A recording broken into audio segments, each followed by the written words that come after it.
Ella es Paula Cosculluela Melguizo, desarrolla su actividad profesional entre la educación no formal, especialmente con infancia y juventud, y la yogaterapia.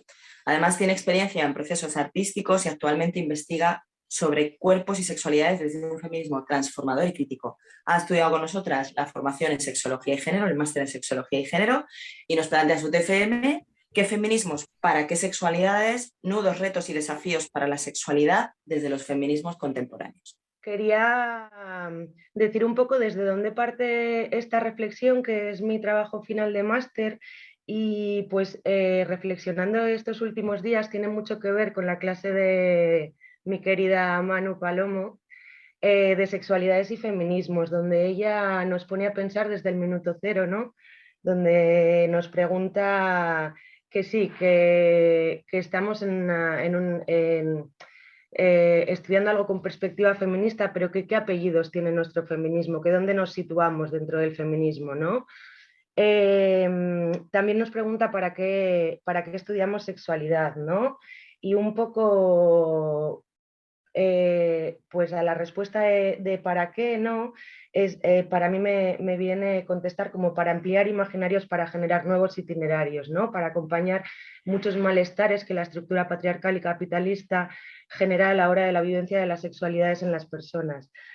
El TFM va un poco de encontrar esos apellidos a cómo se aproxima el feminismo hacia la sexualidad, y también el TFM se apuntala o empieza a construirse desde unas lecturas que me han apasionado, que he realizado este año, de tres obras, ¿no? Una es una compilación de los años 70 en Estados Unidos que se llama Placeres y Peligros, que lo recomiendo muchísimo. Otra obra en la que fundamento mi TFM es Alianzas Rebeldes, más allá de la identidad, un feminismo más allá de la identidad, que también son reflexiones de varias autoras que están pensando acerca de la sexualidad desde los feminismos. Y un tercer libro que es El buen sexo mañana, de Catherine Engels, que también os recomiendo profundamente porque a modo de conclusiones te plantea muchas más preguntas que respuestas cerradas. Vale. Dicho esto, el marco, o sea, la justificación o el desarrollo de este trabajo viene justificado en un contexto actual, ¿no? Donde se están produciendo debates sobre la sexualidad, tanto dentro del feminismo como fuera. Y prueba de ello pues, pueden ser las encarnizadas reacciones de la derecha conservadora y la extrema derecha en cuestiones relacionadas con el avance en la materia de libertades sexuales de la mujer y de personas LGTBQ. Tales como pueden ser temas como el PIN parental que propone Vox, el autobús de Hazte Oír, las virulentas campañas contra la educación sexual y en general en contra de las feministas, ¿no? A los ataques que se están dando a las mujeres dentro de la política, en concreto en el Ministerio de Igualdad, que se ha encargado de legislar en esta materia, ¿no? Los avances del feminismo en el ámbito de libertades sexuales, entre otros campos, parecen haber despertado una reacción. Como dice una feminista, Susan Faludi, cuando hay progresos feministas hay una respuesta machista. Dentro de los feminismos, voy a tratar de centrarme en los nudos, retos y desafíos para la sexualidad dentro de los feminismos, y dar luz a los disensos e intentar tratar de generar un escenario donde se pueda producir un debate profundo de estas mismas cuestiones. Vale. Ay, no sé cómo pasar. Vale. Un poquito para centrar esta relación que existe entre feminismos y sexualidades, he hecho como unos pequeños aportes mirando atrás, mirando a la historia, ¿no? La relación entre feminismo y análisis de la sexualidad se remonta al siglo pasado, pues a mediados del siglo XIX hay un concepto de sexualidad muy puritano y victoriano. Es toda la época de las sufragistas, que en algún momento se llega a defender incluso la sexualidad de las mujeres, pero también a la par hay otras voces no puritanas que están defendiendo la libertad sexual de las mujeres y planteándolas como seres sexuales y motivando para sentirse libres en las relaciones de pareja. Sí que es verdad que estas voces en esta época les falta señalar las desigualdades de género de las relaciones sexuales, les falta complejizar cómo afecta la diferenciación de géneros en la vivencia de la sexualidad. Otro momento en la historia de las relaciones entre los feminismos y las sexualidades que quiero marcar es la última década del siglo XX, perdón, que me ataco y me acelero. En los años 70 y 80 se empieza a cuestionar la supuesta naturaleza del género y las relaciones que se generan. La comprensión del género como un constructo social. También se empiezan a revisar la identificación entre sexualidad y reproducción, cuestionando la hegemonía masculina dentro de las relaciones sexuales, reivindicando una sexualidad de las mujeres más allá de la función reproductiva y comenzando a hablar del derecho al placer. También, y por parte de activistas lesbianas, empieza a revisarse la identificación que existe entre la sexualidad y la heterosexualidad, ya que denuncian la heteronormatividad dentro de la estructura patriarcal. Es en esta época que se amplía la visión de la sexualidad no androcéntrica y no heterosexista. Dentro del marco teórico, del cuerpo teórico, desde donde se está reflexionando y se está pensando este trabajo, me parece clave decir que se apoya en una corriente feminista específica que tiene voluntad transformadora, crítica e inclusiva, tal y como desarrollan las autoras que comentaba antes de Alianzas Rebeldes, un feminismo más allá de la identidad. Nos apoyamos en una corriente feminista que quiere continuar los caminos, las perspectivas y las reivindicaciones de un feminismo sin miedo a la pluralidad del sujeto, decidido a poner a la cabeza de sus prioridades la falta de derechos de las más vulnerables. Una apuesta por un feminismo de alianzas amplias y sujetos diversos que defiendan los derechos de las trabajadoras de cuidados, de las mujeres trans, de las migrantes y de las trabajadoras sexuales. En definitiva, una corriente que construya unas redes para sumar los sectores sociales más golpeados por el capitalismo y el patriarcado.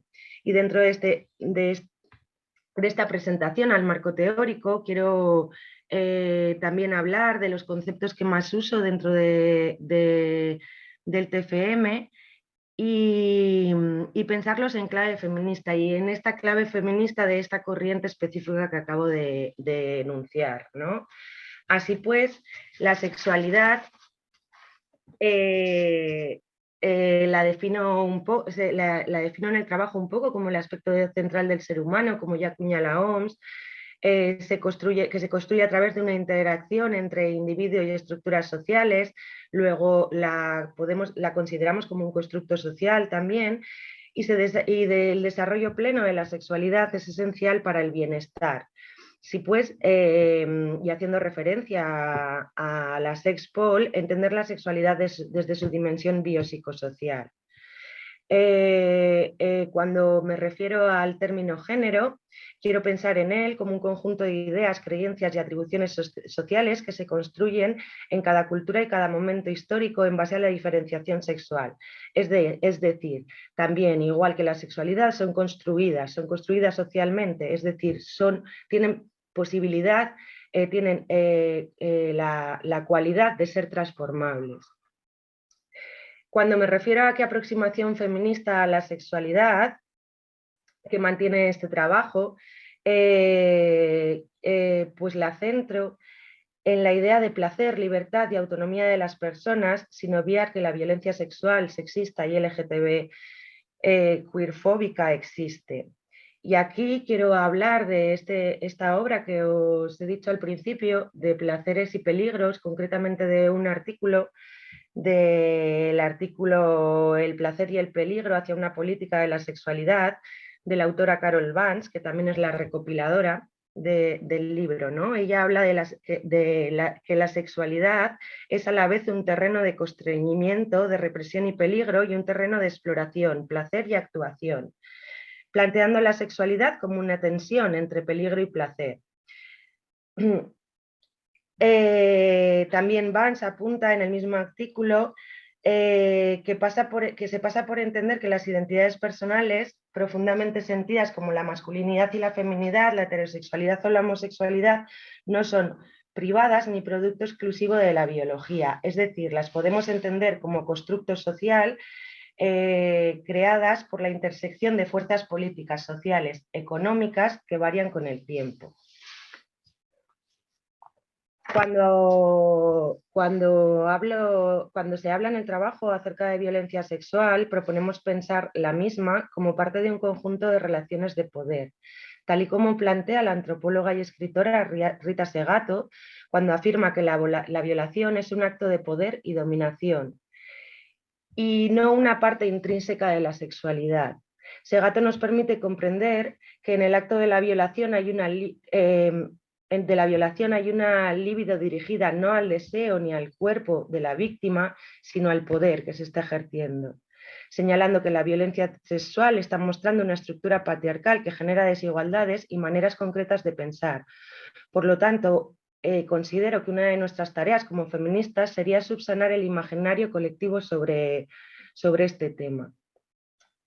Y por último, pensando en los conceptos, cuando me refiero a libertad sexual en el trabajo, me gusta rescatar las reflexiones de la pensadora y activista Paloma Uría, que tal y como expone también en su capítulo de Alianzas Rebeldes, tiene que ver con la libertad de expresión de nuestras sexualidades, de nuestros deseos, de nuestras prácticas libremente elegidas.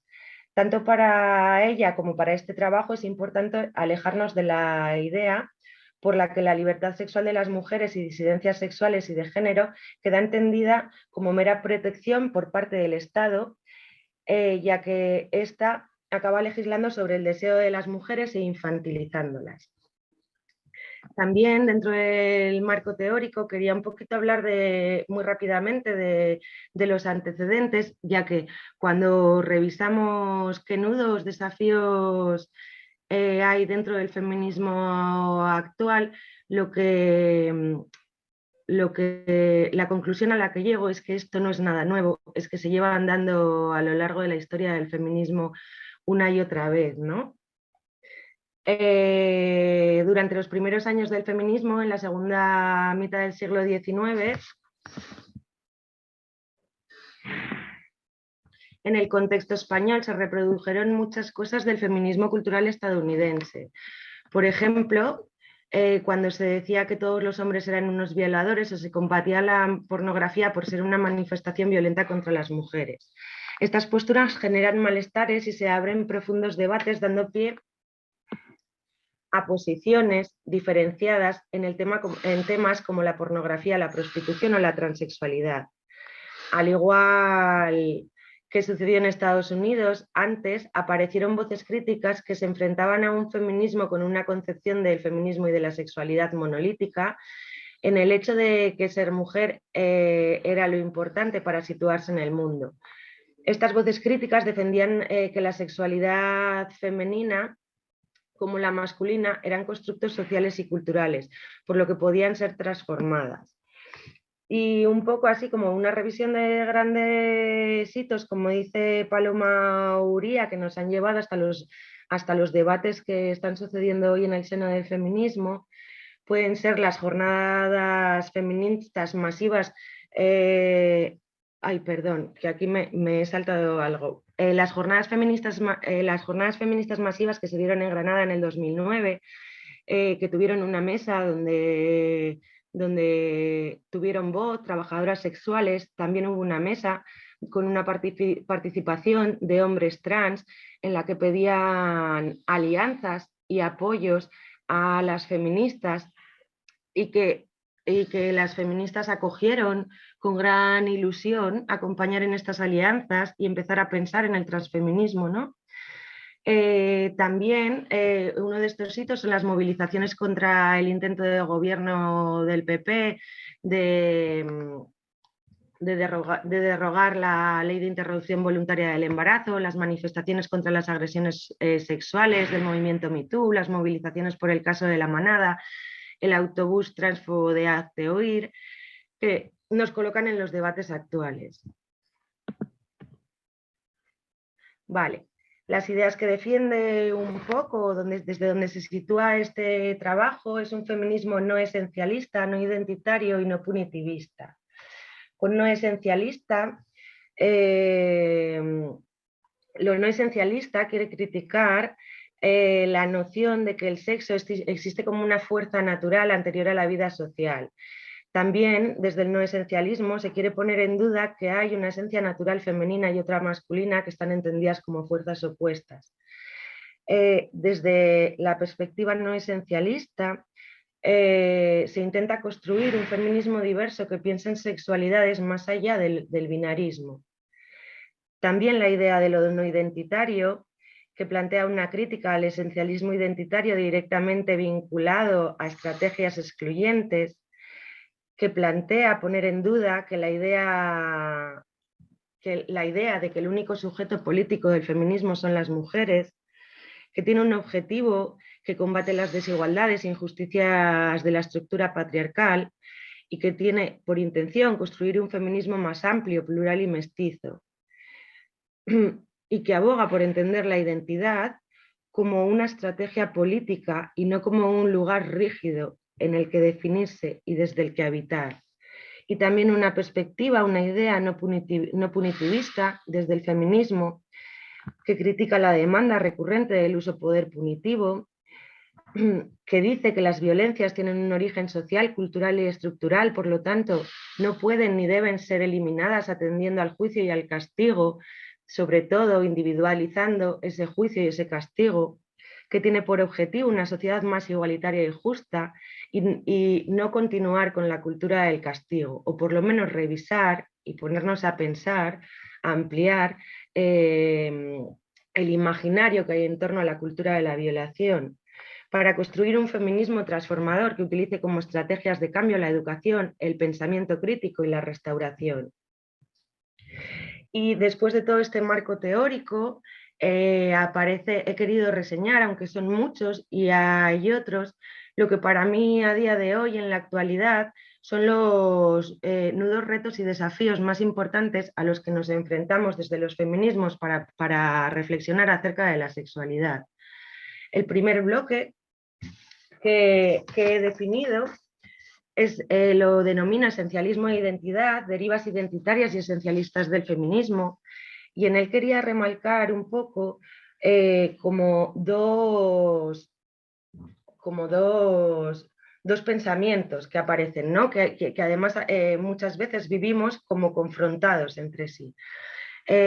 Una idea de la sexualidad, desde el esencialismo dentro del feminismo, defienden la idea de que la sexualidad femenina y la sexualidad masculina son opuestas y que las mujeres están oprimidas mediante el sexo por los hombres.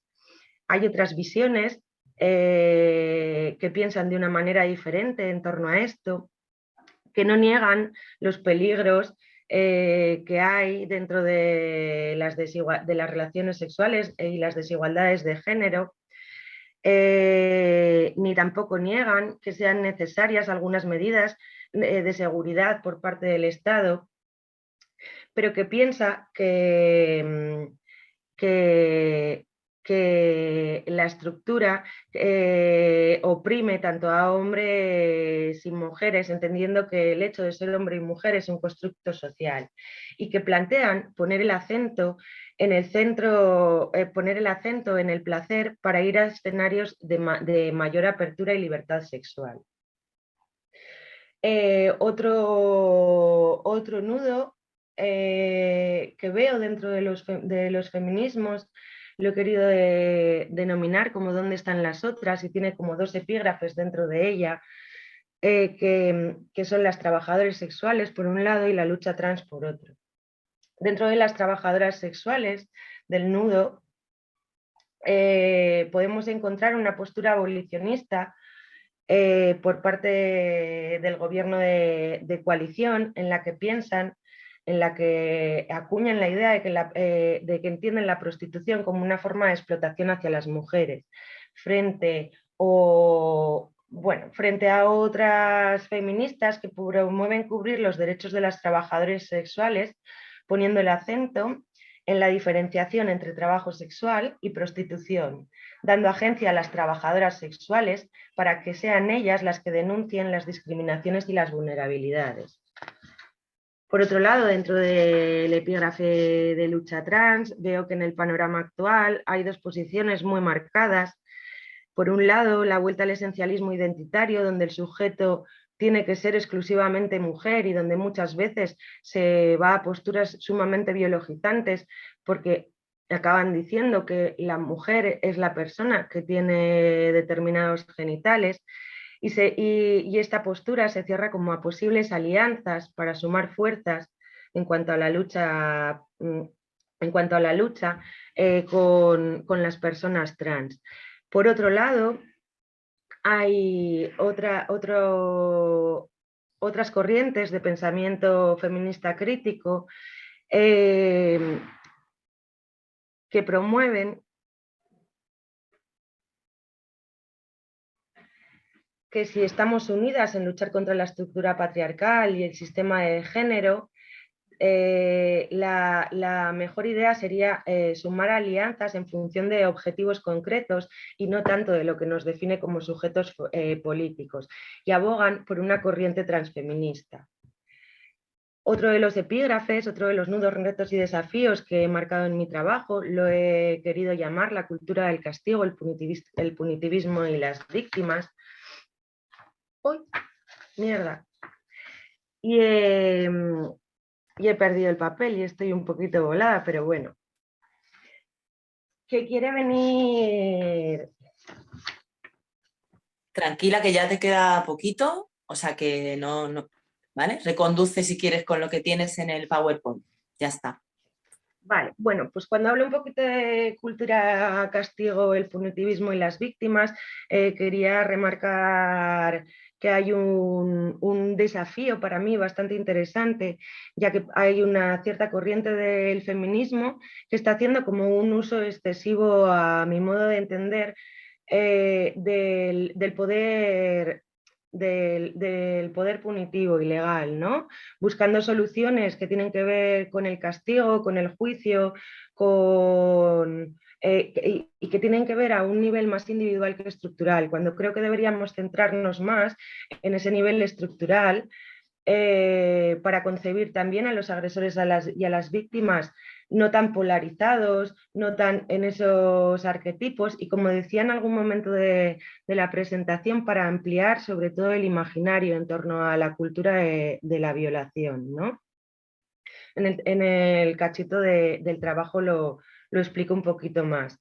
Pero bueno, como quiero llegar a las conclusiones, voy a hablar de otro nudo, reto y desafío que veo, que he titulado acerca del solo sí es sí, autonomía, deseo y libertad, que tiene un poco que ver con todas esas voces críticas que se han despertado con la propuesta de ley orgánica integral de garantías de libertades sexuales, en el que la que se ha denominado como solo sí es sí, ¿no?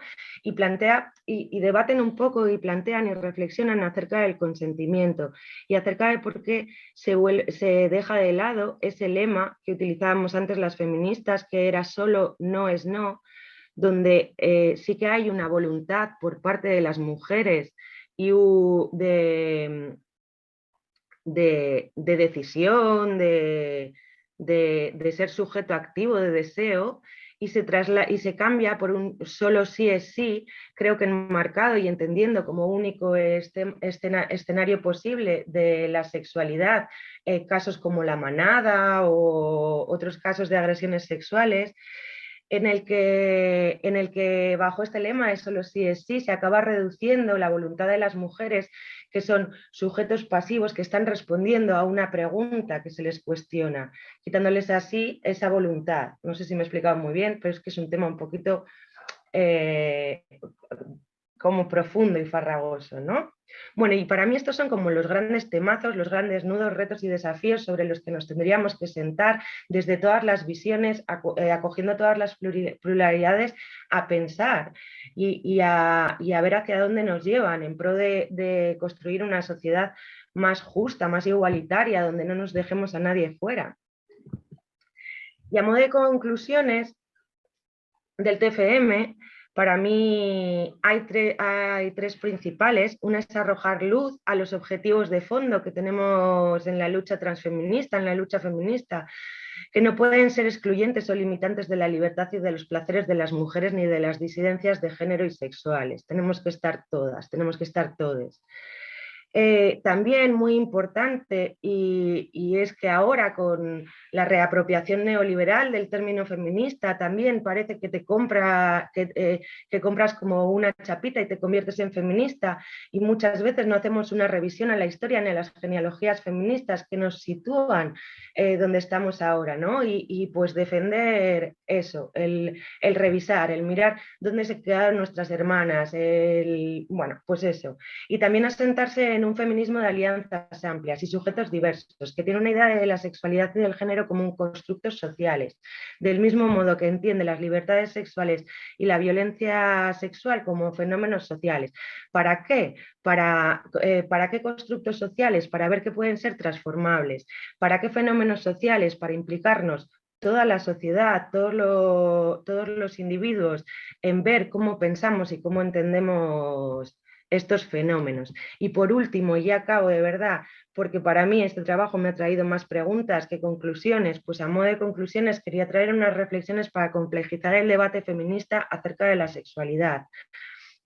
Entonces, las preguntas que me suscitaban en cuanto a la deriva identitaria y esencialista son: ¿hay una naturaleza sexual femenina y masculina esencialmente diferentes o son un producto de condiciones históricas? ¿Cómo actúa la represión? Ay, un momento. ¿Cómo actúa la represión en la sexualidad femenina? ¿Cómo luchar por la plena liberación de la sexualidad, por la plena liberación sexual, ¿no? Con referencia a las trabajadoras sociales, mis preguntas es, sobre todo esta es la que no deja de rondarme la cabeza. ¿Es posible abolir la prostitución sin mirar hacia las leyes migratorias? ¿Es la prostitución una forma de agresión contra las mujeres?